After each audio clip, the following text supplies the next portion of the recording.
देखो बच्चों question number 101 में क्या कहा गया है, ये दो लाइन ऑफ रिग्रेशन अपने को दे रखी है और हमारे को क्या है वही पी एक्स वाई और पी वाई एक्स, हमारे को सब कुछ पता है ना बच्चों, ये रिग्रेशन कोफिशिएंट्स होते हैं। एक इक्वेशन से बी एक्स वाई निकलता है, एक इक्वेशन से पी वाई एक्स निकलता है।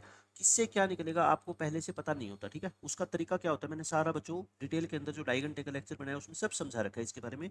तो आप ये दोनों इक्वेशन लिख लो, एक और दो इक्वेशन है ना, एक से एक्स निकाल लो और एक से क्या निकाल लो, वाई निकाल लो। किसी से एक्स किसी से वाई निकाल लो जो आपका मन करे। इससे एक्स निकाल दे, इससे एक्स निकाल लो, तो इससे क्या निकालना पड़ेगा वाई। तो कितना आएगा 2x और प्लस 8 और दोनों को 7 से क्या कर दो डिवाइड। अच्छा यहाँ से अगर बच्चों x निकाला है आपने तो फिर यहाँ से क्या आएगा पी एक्स वाई है ना, पहले x है फिर y, तो ये y का जो कोफिशिएंट होता है ना ये। यहाँ से अगर y निकाला है तो बच्चों क्या आता है पी वाई एक्स 2/7। अब ये ठीक है या गलत है, इसका डिसीजन कौन लेता है बच्चों। अगर पी एक्स वाई और पी वाई एक्स की मल्टीप्लाई करते हो और वो बच्चों या तो क्या आनी चाहिए 1 या 1 से छोटी आनी चाहिए, ठीक है। देखो आ रही है ना, ये क्या आ रही है बच्चों 6/7, तो मतलब कि ये ठीक है। और अगर अगर मान लो ये 1 से बड़ी आ जाती तो हम क्या करते, बस पी एक्स वाई की जगह लिख देते पी वाई एक्स और पी वाई एक्स की जगह क्या लिख देते पी एक्स वाई, और इन दोनों वैल्यू का क्या कर देते रेसिप्रोकल कर देते, बस इतनी फर्क होता है, ठीक है। तो आ गया दोनों आंसर। तो अपने को निकालना क्या है बताओ, फाइनल आंसर पड़ा क्या है बच्चों, पी एक्स वाई प्लस में 7 times of P Y X. P X Y कितना है 3 और 2/7 का 7 टाइम्स, तो 3 + 2 आंसर कितना आ गया 5। बिल्कुल आसान क्वेश्चन था ये तो। उसके बाद ये देखो बच्चों बिल्कुल basic question, in an observations का मीन आपको 130 दे रखा है, एन की वैल्यू बतानी है। बताओ ये क्या लिखा हुआ है, ये सारे के सारे नेचुरल नंबर का स्क्वायर स्क्वायर है ना, 1 का स्क्वायर 2 का स्क्वायर 3 का स्क्वायर 4 का स्क्वायर, तो इनका टोटल कितना होता है बताओ। Total 1 square plus 2 square, formula पता है ना आपको सिग्मा एन स्क्वायर का, क्या होता है बच्चों N into N plus one 2n+1 divide by 6, ये तो टोटल हो गया। मीन कितना होगा मीन, फिर टोटल को नंबर से भाग कर दो, नंबर कितने हैं n है, तो n से डिवाइड करोगे तो क्या हो जाएगा n+1 into 2n+1 divide by 6, ये मीन आ गया। क्वेश्चन में मीन कितना दे रखा है 130, ये क्वेश्चन में गिवन है। n की वैल्यू बता दो, तो n+1 इंटू 2n+1 और 13 6 78 780। अब बच्चों क्या कर लो ऑप्शन का यूज कर लो, देख लो 19 बिल्कुल आसानी से पता लग रहा है इसको सेटिस्फाई करेगा है ना। एन को क्या पुट कर लो 19, 19 टू जा 38 39, तो ये सेटिस्फाई हो गया। तो एन की वैल्यू कितनी आ जाएगी अपनी 19 आ जाएगी। ये बिल्कुल आसान क्वेश्चन है। इसमें क्या कहता है तीन डिस्टिंक्ट नेचुरल नंबर बच्चों चूज किए जाते हैं 1 से लेकर 10 में से, यानी कि 1 से लेकर 10 तक में से बच्चों तीन नंबर आपको सिलेक्ट करने हैं। पहले तो आप टोटल केसेस बता दो, 10 में से तीन नंबर सिलेक्ट करने हो, टोटल केसेस कितने होते हैं 10C3 यानी कि 120। उनमें से प्रोबेबिलिटी बताओ कि जो आप तीन नंबर सिलेक्ट करोगे वो कंजुगेटिव होंगे, कंजुगेटिव का मतलब लगातार होंगे। तो बताओ कैसे कैसे केस हो सकते हैं। हो सकता है पहला नंबर 1 हो तो फिर दूसरा 2 होगा, फिर क्या होगा 3, एक केस हो गया। या 2 से स्टार्ट हो 2 3 4, या 3 से स्टार्ट हो, है ना, कंजुगेटिव होनी चाहिए लगातार होनी चाहिए। फिर 4 से भी स्टार्ट हो सकते हैं, 5 से भी स्टार्ट हो सकते हैं, 5 6 7, ये तो मैं लिख के दिखा रहा हूँ। मुझे पता है लास्ट क्या आएगा 8 9 10 आएगा, है ना, क्योंकि 10 से बड़ा तो हो ही नहीं सकता। तो 6 7 8 7 8 9, ये टोटल कितने हो गए बच्चों 8 हो गए ना।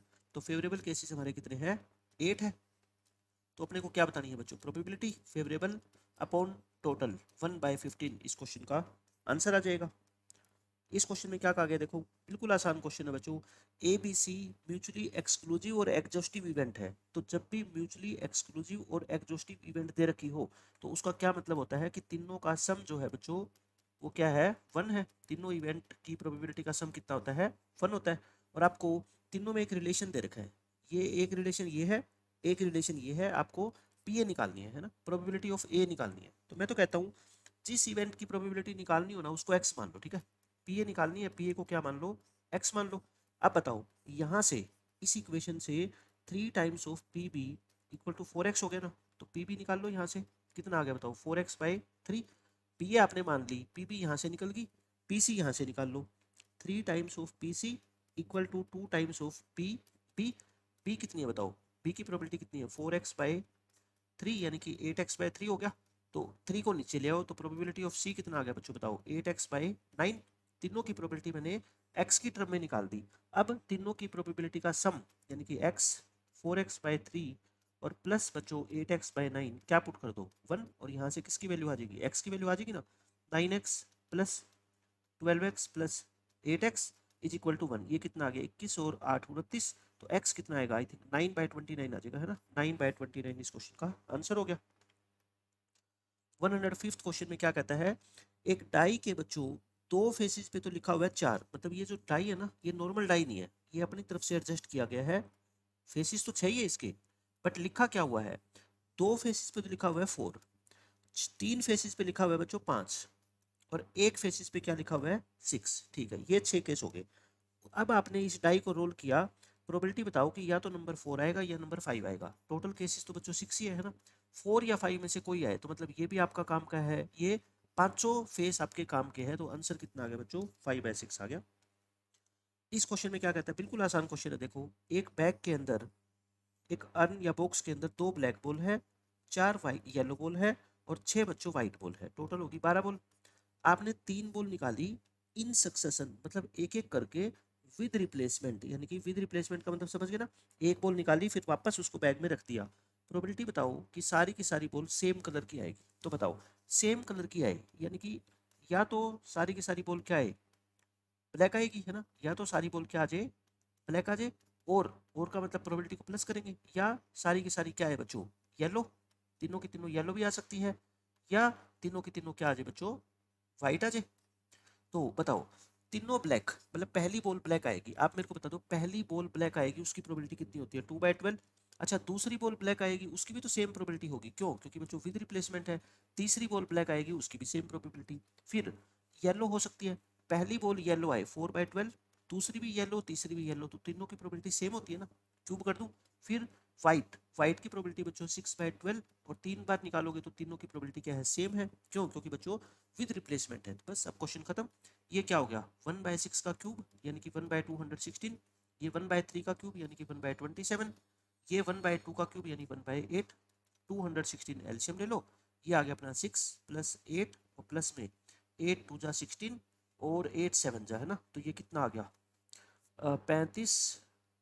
ये अपना कितना आया, 8 पे काट रहा हूँ ना, 8 2 जा बच गए 5, और ये 27 8 जा पे जाएगा और ये 36 पे जाएगा ना, 36 पे। तो देखो मैंने क्या किया, ये 1 आएगा, सॉरी सॉरी मैं 6 क्यों लिख गया, 216 और 216 से करेंगे तो 1 आएगा ना, ये 36 आ गया, 36/216 यानी कि 1/6 इस क्वेश्चन का आंसर आ जाएगा। इस क्वेश्चन में क्या कहते हैं, तो बिल्कुल ही बच्चों वाला क्वेश्चन है। ए कहता है एक टारगेट को हिट कर सकता है 5 बार 6 में से, यानी कि ए टारगेट को हिट करेगा उसकी प्रोबेबिलिटी कितनी है बच्चों, 5/6 है। बी 4 बार कर सकता है 5 में से, बी के हिट करने की प्रोबेबिलिटी है 4/5, और सी बच्चों 4 में से 3 बार कर सकता है, तो सी के हिट करने की प्रोबेबिलिटी क्या है, 3/4 है। प्रोबेबिलिटी बताओ कि ए और सी तो हिट कर देंगे, बी लूज कर जाएगा, मतलब बी नहीं करेगा, तो आंसर क्या है बताओ, ए भी हिट करेगा, सी भी हिट करेगा और बी नहीं करेगा, मतलब बी का कॉम्प्लीमेंट ले लो। ए हिट करेगा 5/6, सी हिट करेगा 3/4, बी हिट नहीं करेगा, मतलब कि 1 में से 4/5 घटाओगे ना, 1/5, तो बस कितना आंसर आ गया बताओ, 5 से 5 कट गया, 3 2 जा और 1/8 इस क्वेश्चन का आंसर है। बिल्कुल ही आसान क्वेश्चन है ये तो। 108 क्वेश्चन में क्या कहता है, जूलॉजी वर्ड है, इसके लेटर्स को अरेंज किया गया है, ठीक है। पहले तो आप टोटल वेज बता दो, टोटल वेज कितने हो सकते हैं इसको अरेंज करने के। टोटल लेटर बच्चों 7 है, लेकिन 7 में से 3 लेटर एक जैसे है ना, 7 फैक्टोरियल/3 फैक्टोरियल, तो 7 8, और ये क्या हो जाएगा अपना 7 8, इसको ऐसे कर दो ना, 7 8 क्यों लिख रहा हूँ मैं, 7 के बाद क्या आएगा 6 आएगा ना, 7 6 5 4 3 फैक्टोरियल काट दो, ठीक है, बस इतना ही लिख दो एक बार, ये टोटल वेज आ गए। हमारे को बच्चों प्रोबेबिलिटी बतानी है कि कॉन्स्टेंट जो कॉन्सोनेंट है और वोवल है बच्चों वो अल्टरनेटिवली आएंगे। इसमें बताओ वोवल कौन कौन से है जूलॉजी के अंदर, वोवल ओ, और बाकी सारे क्या है चारों consonant, Z L G Y. अब देखो कॉन्सोनेंट बच्चों ज्यादा है ना, अल्टरनेटिवली आएंगे, तो पहले कौन आएगा बताओ, पहले तो कॉन्सोनेंट को आना पड़ेगा, यानी कि यहाँ इन 4 जगह पे बच्चों, इन 4 जगह पे कौन आएंगे बताओ, कॉन्सोनेंट, और बाकी 3 जगह पे कौन आएंगे, वोवल्स। बाकी 3 जगह पे कौन आएंगे बताओ, वोवल्स, यहाँ यहाँ और यहाँ क्या आएंगे, इन तीनों पे वोवल्स आएंगे, ठीक है, बस लिख दो। 4 जगह और 4 कॉन्सोनेंट और चारों अलग अलग है तो 4 फैक्टोरियल, ये क्या है बच्चों फेवरेबल केसेस है, ठीक है। अब बताओ 3 जगह और तीनों पे क्या आएंगे, वोवल आएंगे, तो 3 फैक्टोरियल, लेकिन तीनों वोवल सेम है तो 3 फैक्टोरियल से डिवाइड भी करोगे तो कितना आ गया, तो 4 फैक्टोरियल ही आ गया, यानी कि 24। तो प्रोबेबिलिटी क्या आ गई बच्चों, फेवरेबल अपॉन टोटल 6 7 6 5 4, तो ये 6 4 जा तो कट गया, आंसर कितना आएगा 1/35 इस क्वेश्चन का आंसर हो जाएगा। बिल्कुल बेसिक क्वेश्चन है, बहुत बिल्कुल बेसिक से बेसिक क्वेश्चन बच्चों पूछे गए हैं। 120 के 120 क्वेश्चन, कोई एक दो क्वेश्चन ऐसा हो सकता है जिसमें आप कंफ्यूज हो सकते हो, बाकी सारे क्वेश्चन बच्चों सिलेबस से, जो टीचर एक क्लासरूम के अंदर पढ़ाता है, जो बच्चे अच्छे से पढ़ाई करते हैं वो अपनी नोटबुक चेक कर लो, सारे के सारे क्वेश्चन बच्चों आपको नोटबुक में मिल जाएंगे, क्योंकि जो भी टीचर एनडीए के लिए पढ़ाएगा तो उसको इतनी नॉलेज है कि कैसे क्वेश्चन पूछे जाते हैं, तो वो इन चीज़ों के बारे में बच्चों क्लासरूम में जरूर डिस्कस करते हैं, क्योंकि प्रीवियस ईयर के अंदर भी इस तरह के क्वेश्चन पहले पूछे जाते रहे हैं। इस क्वेश्चन में क्या कहता है, फर्स्ट 100 नेचुरल नंबर में से एक नंबर चूज किया गया, ठीक है, प्रोबेबिलिटी बताओ कि वो इस कंडीशन को सेटिस्फाई करेगा, मतलब जो नंबर आप चूज करोगे वो इस कंडीशन को सेटिस्फाई करेगा। इसका दो मेथड मैं आपको बताता हूँ, देखो पहला मेथड तो x² प्लस एक्स की वैल्यू 50 से बड़ी होनी चाहिए। जैसे मान लो फर्स्ट 100 नेचुरल नंबर में से आपने एक नंबर चूज किया और उसको क्या बोल रहे हो आप, x बोल रहे हो, ठीक है, तो क्या x1 हो सकता है क्या, पहले आप मेरे को ये बताओ, x1 तो 1 हो सकता है कि नहीं हो सकता, इसका डिसीजन ये लेगा, ये तो फॉल्स है, इसका मतलब जो आप नंबर चूज करोगे ना वो 1 नहीं हो सकता, क्यों, क्योंकि बच्चों 1 का स्क्वायर प्लस 1 50 से बड़ा नहीं होता। ऐसे ही x बताओ 2 हो सकता है, नहीं हो सकता, मैं 2 3 लिख के दिखा रहा हूँ, आप खुद ही समझ जाओगे कि कहाँ पे जाके ये ट्रू होगा, ठीक है। 3 हो सकता है क्या, नहीं हो सकता। 4 हो सकता है, नहीं होगा। 5 हो सकता है क्या, नहीं होगा।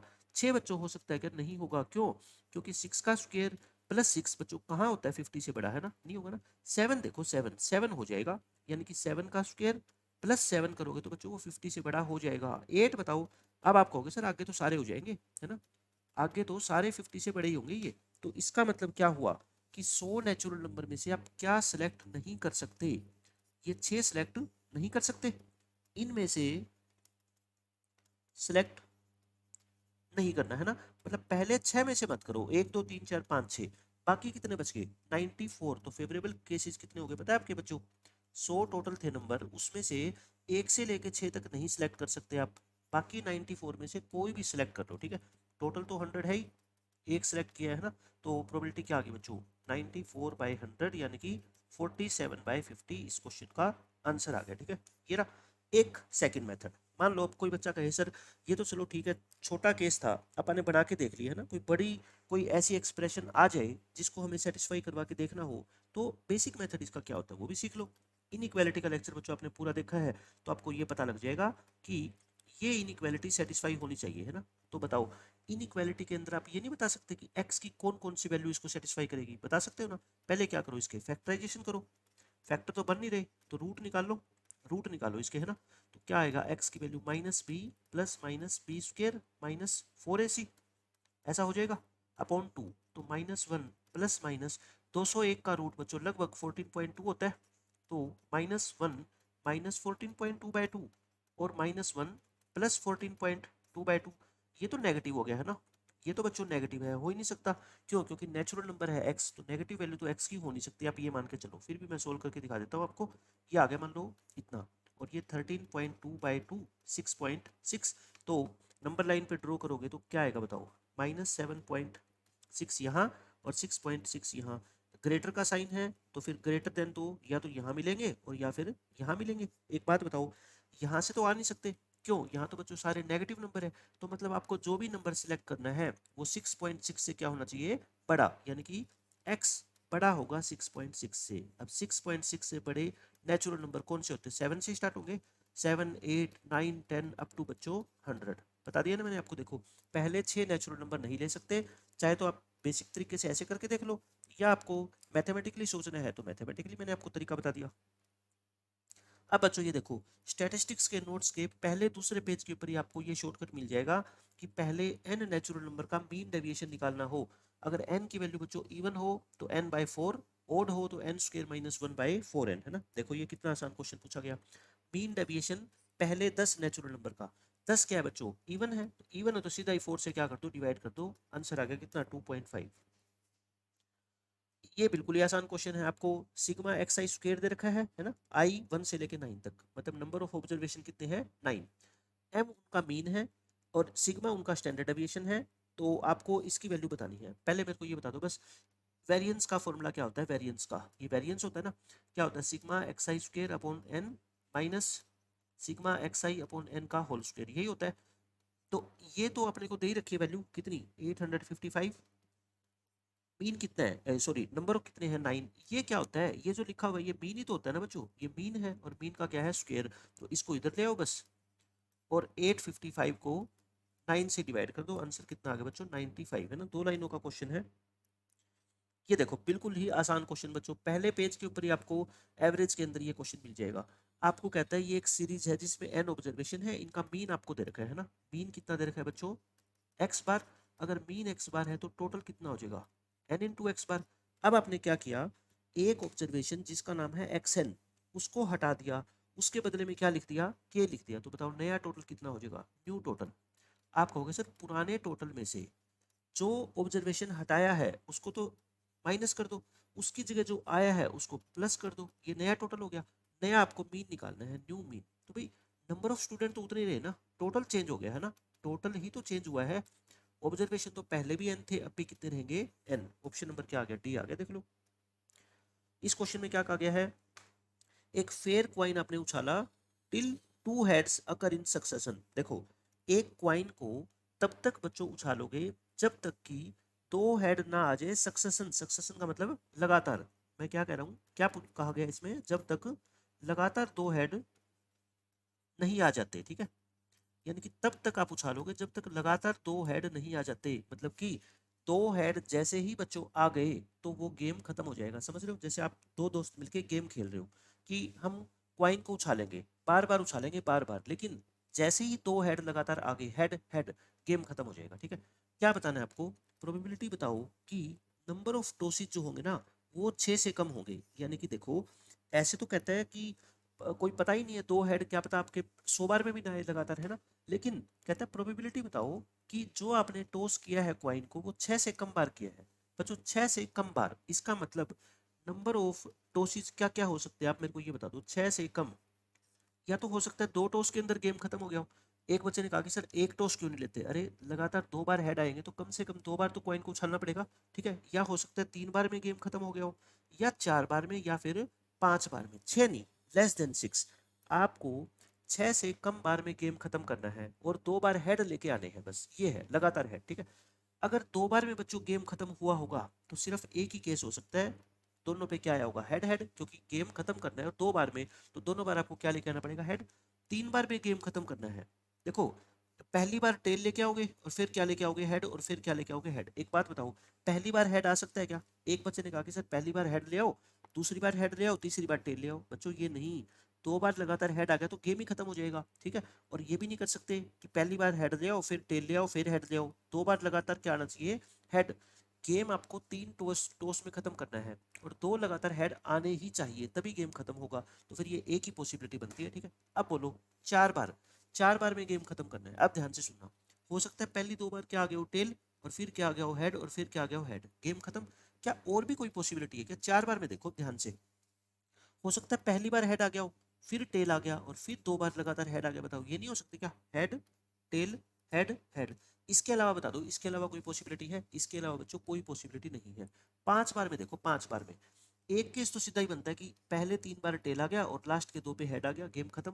और क्या हो सकता है बताओ, और बच्चों स्टार्टिंग में हेड आ गया हो, फिर क्या देखो, फिर दोबारा हेड तो आ नहीं सकता, फिर टेल आना पड़ेगा, क्यों, ये आप समझ गए, ये वाला केस है ना, ये भी हो सकता है।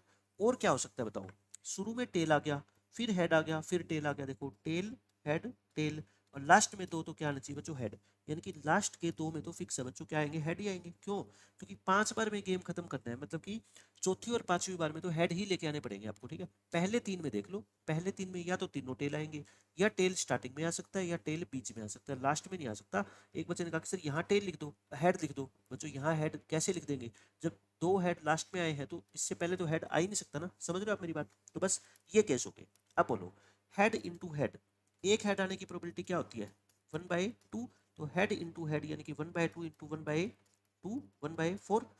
टेल आने की प्रोबेबिलिटी 1/2, इसकी भी तो 1/2 का क्यूब यानी 1/8 लिख दूं सीधा। इसकी बताओ, ये 4 बार है ना, तो 1/2 की पावर 4, और 1/2 की पावर 4 यानी कि 1/16 प्लस 1/16 1/8। ये 5 बार है, तो 5 बार है तो 1/2 की पावर कितनी होगी बताओ 5। और कितनी बार है ये ऐसा, 3 बार, या ये या ये या इसको 3 से मल्टीप्लाई कर दूं तो कितना आ गया बच्चों 3/32। तो फाइनल आंसर क्या आएगा बता दो।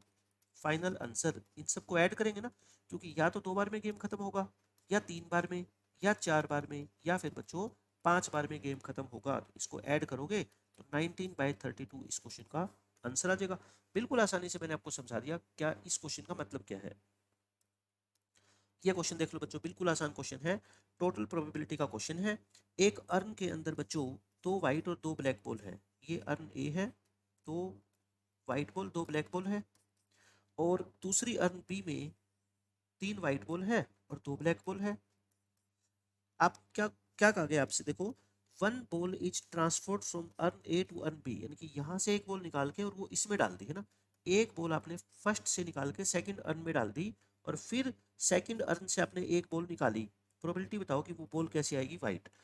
यहाँ से निकाल के यहाँ डाली, फिर यहाँ से एक बॉल बाहर निकाली और वो बॉल कैसी आएगी, वाइट आएगी। आपको इस बात की प्रोबेबिलिटी बतानी है बच्चों। देखो पॉसिबिलिटी तो 2 हो सकती है, कौन कौन सी 2 पॉसिबिलिटी हो सकती है बोलो। प्रोबेबिलिटी दैट पहली अर्न से जो बॉल आएगी वो क्या आ सकती है, वाइट भी आ सकती है और ब्लैक भी आ सकती है। क्या लिखोगे, white from first and then second से तो वाइट ही आनी चाहिए, and then white from second.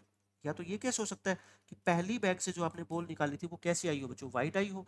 या फिर ये भी तो हो सकता है ना कि पहले बैग से क्या आई हो, black, black from first and then white from second. Second से तो बच्चों वाइट ही लेके आना पड़ेगा, वाइट फ्रॉम सेकंड। क्यों, क्योंकि सेकंड से तो वाइट आने की प्रोबेबिलिटी पूछी है ना आपसे। तो बताओ अब मेरे को, पहले बैग से वाइट बॉल आए उसकी प्रोबेबिलिटी क्या है, 2/4। अब यहाँ से वाइट निकल के इस बैग में डल गई, इस बैग में डाल दी तो वाइट पहले 3 थी, अब कितनी होगी, 4, 4 होगी, ठीक है। तो फिर वाइट बॉल लाने की प्रोबेबिलिटी कितनी होगी बताओ, 4/6, क्योंकि टोटल पहले 5 बॉल थी, एक यहाँ से डलने के बाद 6 बॉल हो जाएगी, उनमें वाइट कितनी हो जाएगी, 4, ठीक है। या फिर पहले बैग से बच्चों ब्लैक आई हो, यानी कि 2/4, ब्लैक आई हो तो बताओ दूसरे बैग में 3 वाइट है और 3 ही ब्लैक हो जाएगी, तो वाइट बॉल आने की प्रोबेबिलिटी कितनी होगी, 3/6। समझ गए, कितना आसान क्वेश्चन था। देखो ये कितना हो गया, 6/24, 14/24, यानी कि आपका कितना आंसर आ गया बच्चों, 7/12 इस क्वेश्चन का आंसर है। या तो इसको ऐसे कर लो या इसको डायग्राम से कर लो टोटल प्रोबेबिलिटी का। देखो ये फर्स्ट अर्न है, 2 वाइट 2 ब्लैक। फर्स्ट अर्न से आपने जो बॉल निकाली उसके बाद सेकंड बैग यानी कि अर्न भी आपका ये रेडी हो जाएगा, है ना। यहाँ से हो सकता है बच्चों बॉल क्या आई हो, वाइट। तो इसमें क्या इकट्ठी हो जाएगी, फिर 4 वाइट हो जाएगी और 2 क्या हो जाएगी, ब्लैक। या पहले से आपने जो बॉल निकाली वो क्या आई हो, ब्लैक। तो फिर सेकंड अर्न जो आपका बी है वो क्या बन जाएगा, 3 वाइट और 3 ब्लैक। अब बताओ यहाँ से आपने जो बॉल निकाली ना वो तो वाइट ही निकालनी है, सेकंड से तो क्या बॉल निकालनी है आपने, वाइट निकालनी है। क्या आंसर आ गया बोलो डायरेक्ट। पहले बैग से वाइट बॉल आए 2/4, फिर यहाँ से वाइट आए तो मतलब 4/6। पहले बैग से ब्लैक आए 2/4 और यहाँ से फिर वाइट आए 3/6। देखो चाहे इस डायग्राम से समझ लो चाहे आप बेसिक तरीके से समझ लो बच्चों, दोनों का मतलब तो एक ही है। इस क्वेश्चन में बिल्कुल बच्चों प्रोबेबिलिटी की जो बेसिक चीजें होती है, फॉर्मूला बेस्ड क्वेश्चन होते हैं, उनके ऊपर ये क्वेश्चन पूछा गया है। आपको 2 इवेंट ए और बी दे रखी है, P A oblique A B दोनों दे रखी है। पी ए की वैल्यू कितनी है 0.25 को 1/4 लिख दूं, और पी ए ऑब्लिक बी ये भी 1/4 है। अच्छा ए ऑब्लिक बी का फॉर्मूला क्या होता है बता दो आप, P A intersection B upon P B होता है ना। फॉर्मूले बच्चों सारे आपको देखो याद होने चाहिए, ठीक है। अच्छा इसके बाद आपको पी बी ऑब्लिक ए भी दे रखा है, कितना है ये 1.5, 0.5 यानी कि 1/2। ये क्या होता है, intersection upon P A equal to 1/2। तो पी ए इंटरसेक्शन पी निकाल लो यहाँ से, कितनी आ गई 1/2 इंटू पी ए, और पी ए कितनी दे रखी है देखो 1/4 दे रखी है ना। तो ये कितनी आ गई बच्चों 1/8, यानी कि इंटरसेक्शन की प्रोबेबिलिटी कितनी आ गई बताओ 1/8 आ गई। यहाँ से फिर इंटरसेक्शन की प्रोबेबिलिटी लिख दूँ 1/8, तो बोलो पी बी कितनी आ जाएगी 1/2 आ गई। तो मैंने तीनों प्रोबेबिलिटी बच्चों आपको निकाल के दिखा दी, ठीक है। पी ए पी बी और P A intersection B. P A कितनी है बोलो 1/4, पी बी हमने कितनी निकाली बच्चों 1/2, और पी ए इंटरसेक्शन बी हमने कितनी निकाली 1/8। ये तीनों प्रोबेबिलिटी निकल गई। अब उसके बाद देख लो क्या क्या चेक करना है अपने को। अच्छा यूनियन और निकाल लो, यूनियन की अपने को जरूरत पड़ेगी तो यूनियन निकाल लो। क्या होता है पी ए यूनियन बी का formula, P A plus P B minus P A intersection B, 1/4 plus 1/2 minus 1/8। 8 एल्शियम लो, 2 + 4 - 1 यानी कि 5/8 आ गई, ठीक है। सब कुछ निकाल दिया मैंने। अब पहली स्टेटमेंट चेक करो कौन सी करेक्ट बतानी है। ए और बी इंडिपेंडेंट है बच्चों, इंडिपेंडेंट का रूल क्या होता है, इंडिपेंडेंट का रूल होता है अगर P A into P B क्या आ जाए बच्चों, पी ए इंटरसेक्शन बी के, तो ए और बी को क्या बोलते हैं, इंडिपेंडेंट है ना। देखो इसकी और इसकी मल्टीप्लाई करो आगे ना 1/8 मतलब कि सही है, पहली स्टेटमेंट क्या है बच्चों, करेक्ट है, ठीक है, ट्रू है ये। दूसरी statement P A union A complement union B complement, statement number 2 क्या है, A complement union B complement. ये कैसे निकालते हो बताओ, मैंने कह रखा ना अलग अलग कॉम्प्लीमेंट आ जाए तो आप इकट्ठे के ऊपर कॉम्प्लीमेंट लगा दो और बीच का साइन क्या कर दो, चेंज। अब इसका कॉम्प्लीमेंट निकालना है तो 1 में से इसको घटा दो, और ये क्या थी बताओ, 1/8 थी, 7/8, 7/8 को बच्चों फ्रैक्शन में कन्वर्ट करोगे डेसिमल में तो क्या आएगा, 0.875 आ जाएगा, और क्वेश्चन में भी यही दे रखा है, मतलब कि ये भी क्या है, ट्रू है। तीसरी और लास्ट स्टेटमेंट बच्चों, तीसरी और लास्ट स्टेटमेंट में क्या कहता है, P A complement union B complement, है ना, यही ना इंटरसेक्शन बी कॉम्प्लीमेंट। सो दूसरी में तो क्या थी, यूनियन, और इसमें क्या है अपने इंटरसेक्शन, इसमें क्या पूछ रखी है बच्चों, इंटरसेक्शन, तो क्या होगा वही बात, इकट्ठा कॉम्प्लीमेंट लगा दो और बीच का साइन क्या कर दो, चेंज। 1 में से पी ए यूनियन बी हटा दो, ए यूनियन बी क्या था बताओ, आपका 5/8 था क्या, तो 1 में से 5/8 गया 3/8, 3 को 8 से डिवाइड करके देख लो 0.375 आएगा, ठीक है, क्योंकि मेरे को तो 1/8 याद है 0.125 होता है, ठीक है, तो इसको 3 से मल्टीप्लाई करूंगा तो 375 आ जाएगा, तो ये भी बच्चों क्या है, ट्रू है। तीनों के तीनों स्टेटमेंट क्या है बच्चों, ट्रू है, तो ऑप्शन कौन सा आ जाएगा, डी आ जाएगा। सब के सब बेसिक क्वेश्चन है बच्चों, कोई नई बात नहीं है। ये देखो बिल्कुल ही आसान क्वेश्चन, 10th लेवल का क्वेश्चन है। दो डाइस को आपने उछाला, प्रोबेबिलिटी बताओ कि दोनों का जो सम होगा नंबर्स का वो ना तो 9 होगा ना 10 होगा। बच्चों एक बात बताओ, टोटल केसेस कितने होते हैं जब दो डाइस आप उछालते हो, 36 होते होंगे, उन पे जो सम है ना वो 9 या 10 नहीं आना चाहिए, तो सम 9 या 10 नहीं आना चाहिए, सम 9 10, मैं एक बार 11 12 भी लिख देता हूँ, ठीक है, पीछे से काउंटिंग स्टार्ट करते हैं ना, 1 2 3 4, मतलब कि 9 सम आए उसके फेवर में कितने केस होते हैं, 4, 10 आए उसके फेवर में कितने होते हैं, 3, ये नहीं होने चाहिए, तो मतलब कि फेवरेबल केसेस क्या होते हैं फिर बताओ, टोटल 36 केस होते हैं, उनमें से 4 ये हटा दो 3 ये हटा दो, कितने बच गए बताओ, 36 में से 7 माइनस करोगे 29, तो प्रोबेबिलिटी क्या आ गई, 29/36 आ गई, खत्म क्वेश्चन। इस क्वेश्चन में क्या कहता है, ये आपका बाइनोमियल डिस्ट्रीब्यूशन का क्वेश्चन है, सिंपल, कि एक फैक्ट्री में एक बीमारी के होने की प्रोबेबिलिटी बच्चों कितनी है, 20% है, मतलब एक फैक्ट्री के अंदर जो भी वर्कर काम करते हैं उनको एक पर्टिकुलर टाइप की बीमारी है, उसके चांस है कितने, 20%। अब ये कहता है इस फैक्ट्री में से हमने 6 वर्कर्स को सिलेक्ट किया, कितने वर्कर्स को सिलेक्ट किया, 6 को, प्रोबेबिलिटी बताओ कि 4 या ज्यादा को वो बीमारी होगी, तो यानी कि तो बाइनोमियल डिस्ट्रीब्यूशन का क्वेश्चन हो गया। यहाँ पे n कितना हो गया, 6, क्योंकि 6 वर्कर को सिलेक्ट किया। सक्सेस की प्रोबेबिलिटी, सक्सेस आप ये मान लो कि उनमें बीमारी होनी चाहिए, तो उसके चांस कितने हैं, 20%, का मतलब कितना होता है, 1/5, तो बीमारी ना होने की प्रोबेबिलिटी कितनी होगी, 4/5।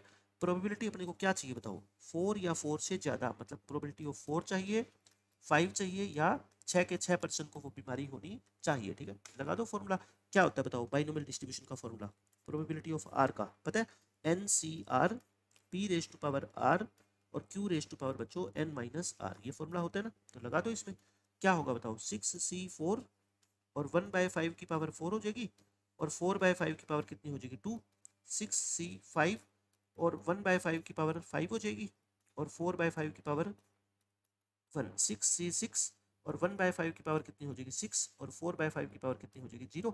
अच्छा मेरे को ये दिख रहा है कि 1/5 की पावर 4 कॉमन ले लो, है ना, सब में से आ रहा है ना कॉमन, 6C4 कितना होता है बच्चों, 15, और ये 16/25 हो गया, ये होता है 6, ये 1/5 और ये 4/5 हो गया, ये कितना होता है बच्चों 1, और ये दो पावर कॉमन आ गई तो 1/25 तो बच गया, तो बताओ ये कितना हो गया, 625 होता है, और ये काट लो इसको, है ना, इसको काटो या फिर सीधा ही लिख लो, 25 ही लिख लो नीचे, एक ही बात है, तो ये कितना आ जाएगा अपना देख लो, 16 × 15 240, और ये हो गया 24, और ये हो गया 1, हाँ अब 5 पे कट जाएगा ये, क्योंकि ऊपर देखो 240 प्लस दिस वन 265 आ गया, 265 को बच्चों 5 पे काट लो, 53 पे कट गया, तो 53 अपॉन इन दोनों के मल्टीप्लाई करोगे तो कितना आएगा, 3125, 53/3125 इस क्वेश्चन का आंसर हो गया। ये क्वेश्चन देखो बच्चों क्या कहता है इसमें, 3 परफेक्ट डाई को हमने उछाला, अंडर द कंडीशन, कंडीशन क्या है बच्चों की, no to show the same face, मतलब कि पहले आप 3 डाई को उछालते थे तो टोटल केसेस कितने होते थे बताओ, 216 होते थे ना, यानी कि यहाँ पे भी 6 में से कोई भी आ सकता है, यहाँ पे भी, यहाँ पे भी। लेकिन अब की बार बच्चों ऐसा नहीं है, अब की बार टोटल केसेस 216 नहीं होंगे बच्चों। कंडीशन ये है कि उन पे जो नंबर आया है वो किन्हीं भी दो डाइस के ऊपर सेम नंबर नहीं आया। मतलब कि पहले के चांस मान लो 6 है, तो दूसरे के लिए चांस कितने हो गए, 5, क्योंकि मान लो यहाँ पहले पे 3 आ गया तो दूसरे पे 3 नहीं आ सकता, ठीक है, बाकी 5 में से कोई आएगा। अब इसके लिए फिर कितनी चॉइस रहेगी, 4। अब आप बात समझ गए मेरी, टोटल 120 केस क्यों है, ठीक है।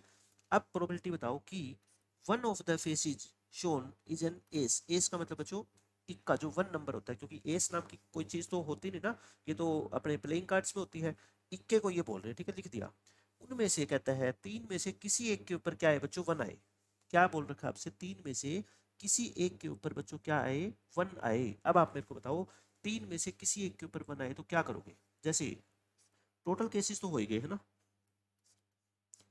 अब मैं आपको ये कह रहा हूँ कि मान लो यहाँ पे वन आ गया, यहाँ पे क्या आ गया, वन आ गया, तो यहाँ पे क्या आएगा फिर ये बताओ मेरे को। इसके लिए तो एक चॉइस है, पहले डाइस के ऊपर वन आ गया तो दूसरे डाइस के ऊपर वन तो नहीं आ सकता, क्योंकि एक ही बार आना चाहिए है ना। तो बाकी पांच में से कोई आएगा है ना। और फिर यहाँ पे, यहाँ के लिए कितनी चॉइस रहेगी, 4। क्यों, क्योंकि तीनों डाइस के ऊपर नंबर तो क्या आएगा बच्चों, अलग अलग आएगा। तो पहले के ऊपर अगर वन फिक्स हो गया तो बाकी इसके ऊपर 5 और इसके ऊपर 4, टोटल कितने केस हो गए, 20। ऐसे ही बच्चों बता दो, वन सेकंड पे भी तो आ सकता है। वन यहाँ पे आ गया तो इसके लिए 5 और इसके लिए फिर वही 4 है ना, फिर कितने हो गए, 20।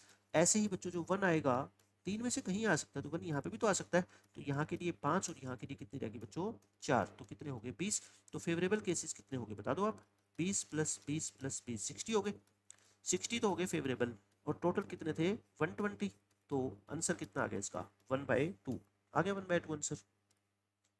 ये क्वेश्चन देखो बच्चों, बिल्कुल आसान क्वेश्चन है। ये कहता है तीन डाई है जिनका नाम है बच्चों D1, D2 और D3। नाम दे रखा है तीनों डाइस का है ना। ये इनके ऊपर कहता है जो नंबर आएंगे वो लिख रखे हैं X Y Z, represent the number on D1, D2, D3। इसके ऊपर जो नंबर आएगा उसको एक्स माना गया है, इसको वाई माना गया है और इसको जेड बोला गया है। प्रोबेबिलिटी बताओ कि आपने इन तीनों डाइस को उछाला, ठीक है, उछाला। प्रोबेबिलिटी बताओ कि जो आउटकम आएंगे वो इस तरीके से होंगे, यानी कि x की वैल्यू y से छोटी होगी और y की वैल्यू क्या होगी बच्चों, z से छोटी होगी।